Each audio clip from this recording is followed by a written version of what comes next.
Boom! Kaya yung iba malakas din ang loob na dumaan sa EDSA busway eh. Kasi alam nila na walang huli eh. Walang nagbabantay eh ng ganong oras. Paano masabi? Masyado ka mainipin, madidingan ka talaga. Dadaan at dadaan ka sa EDSA busway, no? Which is pag minalas kaya pala napahinto eh. Pahinto yung bus oh. Siguro may muntik na masagi.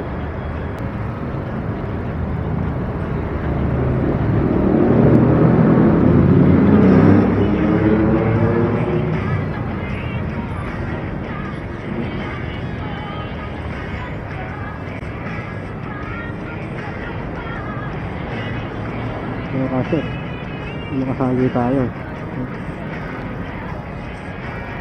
Ay, diba? Sumabit yung ano ko.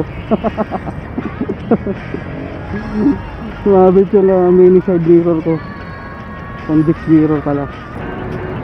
Grabe pa rin yung traffic. Everybody, come take my hand to walk this world together through the storm. Raise it. Boom.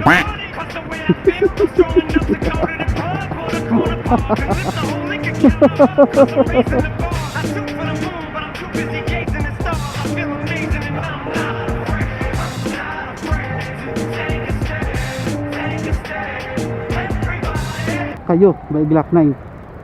Kayo. Ano ba ako? Dahilan. Madalas nahihirapan akong sabihin ng harapan. Pero ngayon, sasabihin ko na. Kayo. Dahilan. Yo. So andito na tayo sa may Santolan flyover. So ang tanong ko lang sa sarili ko, may bantay pa kaya ngayon dito nitong oras na mag-aalas 10 na?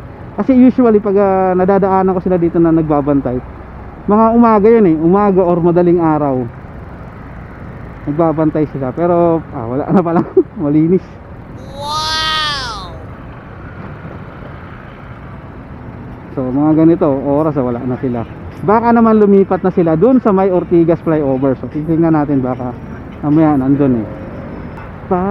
Patawarin mo ako sa mga nagawa sa'yo.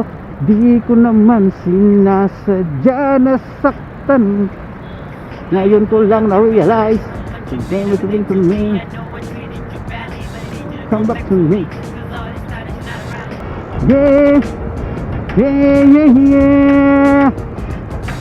Girl, something about me.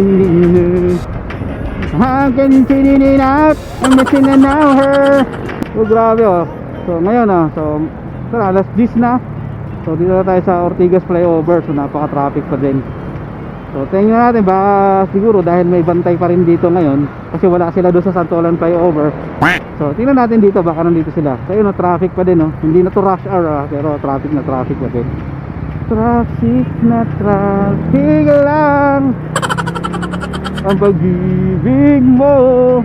So wala rin dito bantay, di ba? So kung nanonood kayo ng palabas, balita araw-araw, saka dun sa foreigner na kasama lagi ng mga nagbabantay dyan sa EDSA busway, tuwing umaga at madaling araw lang talaga sila nagbabantay, no? Yun lang napapansin ko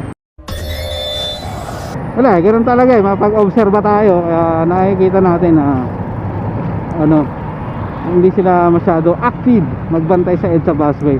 Kaya yung ibang mga kapwa natin motorista, lalong-lalo na yung mga mainipin, sinasamantala yan na wala na sila dyan, or pagkaalis nila dadaan na ulit sa mga yan, diba? Kasi alam naman natin, may ugali tayong Pinoy na kapag wala ang pusa, baliktad, kapag wala ang pusa, tama naman magulo ang daga, diba? Karamihan sabihin natin 80% ng mga dumadaan dyan dito araw-araw sa EDSA, alam nila kung anong oras sila nagbabantay dyan, at alam nila kung nasaan sila nagbabantay. Kahit ako, alam ko kung saan sila. Ayan, alam ko nga ngayon wala na sila dyan, ganitong oras wala sila. Alam ko lagi na nagbabantay sila dyan umaga, rush hour. Madalas yan, tsaka madaling araw. Yun na yung kadalasan nakikita ko. Kasi madaan ako dito araw-araw, napapansin ko yan. At syempre nanonood din ako ng balita na lagi binabalita sa TV yan. Tsaka mas lalo na dun sa napapanood ko din lagi yung Power Ranger na kasama nila. Ang pangalan nun Gadget Addict, na lagi yun nag-upload ng videos tungkol dyan sa EDSA busway. So maano mo talaga, makakabisado mo na talaga kung araw-araw ka dumadaan dito. Kaya yung iba malakas din ang loob na dumaan sa EDSA busway eh. Kasi alam nila na walang huli, walang nagbabantay eh, ng ganong oras.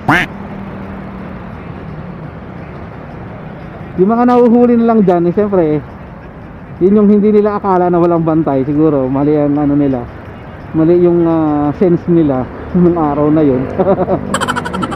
Akala nila walang bantay, pero meron pala.